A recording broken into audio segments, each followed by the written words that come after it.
రోజు పొద్దున్న అయితే బాడుగ అయితే వచ్చేసింది అనమాట. ఫోన్ మీద ఫోన్ ఒకటి అయితే లేపేశారు బాడుగోళ్ళు. ఇంక మొత్తంగా నేనైతే రాజంపేటకి అయితే బాడుగకి వెళ్తున్నాను. వెళ్లే దారిలో అయితే వీళ్ళైతే చూడండి, ఒకటి నీకు ఒకటి నాకు అని పంచుకుంటా ఉంటాను అనమాట. అయితే వీళ్ళని చూడగానే ఒక సెకండ్ అయితే నవ్వు వచ్చేసింది అనమాట. నాకైతే సినిమాలో డైలాగ్ అయితే గుర్తొచ్చేసింది అనమాట, బ్రహ్మానందం గారిది. ఇది నీకు ఇది నాకు అనే డైలాగ్.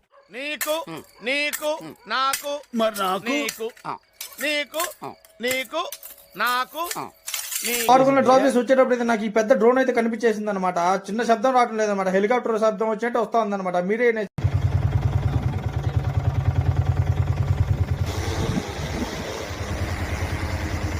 డ్రోన్ అయితే చాలా చక్కగా అయితే పొలాలకైతే ముందు కొడుతుంది అనమాట. రైతులకు అయితే చాలా ఉపయోగపడుతుంది అనమాట. ఈ టెక్నాలజీ చాలా అయితే పెరిగిపోయింది అనమాట. మీరే చూసేది, ఒక రైతు ఇది మొత్తం కొట్టాలంటే ఒక రోజంతా పడుతుంది, కానీ ఈ డ్రోన్ అయితే ఒక హాఫ్ అన్ అవర్ ఒక గంట కల్లా అయితే కొట్టేస్తారు. అలాగే మన పని అయితే అది తక్కువ ఖర్చుతో అయిపోతుంది, స్పీడ్ గా కూడా అయిపోతుంది అనమాట మన పని అయితే. ఇంకా అక్కడి నుంచి అయితే నేనైతే ఇంటికి అయితే బయలుదేరేసి వచ్చేసాను అనమాట. ఒక షార్ట్ అయితే నేను ఇంటికి రాగానే మా మామూలు అయితే ఇంకా కోవిడ్ కి అయితే బయలుదేరేసాను అనమాట. ఇంకా నేను మా మామూలు అయితే చాలా మిస్ అవుతాను అనమాట. నాకు అన్ని సమయాల్లో అయితే తోడుగా ఉండేవాళ్ళు అనమాట వీళ్ళైతే. ఇంక ఏమో ఫ్రెండ్స్, వీళ్ళిద్దరు కోవిడ్ పోతే నేను గుర్తున్నాను. ఇంకా నా వీడియోస్ కోసం అయితే మిస్టర్ జనా బ్లాగ్స్ అయితే ఫాలో చేయండి. అలాగే లైక్ షేర్ సబ్స్క్రైబ్ అయితే మర్చిపోద్దు. పక్కనే గంట సింబల్ కూడా యాక్టివేట్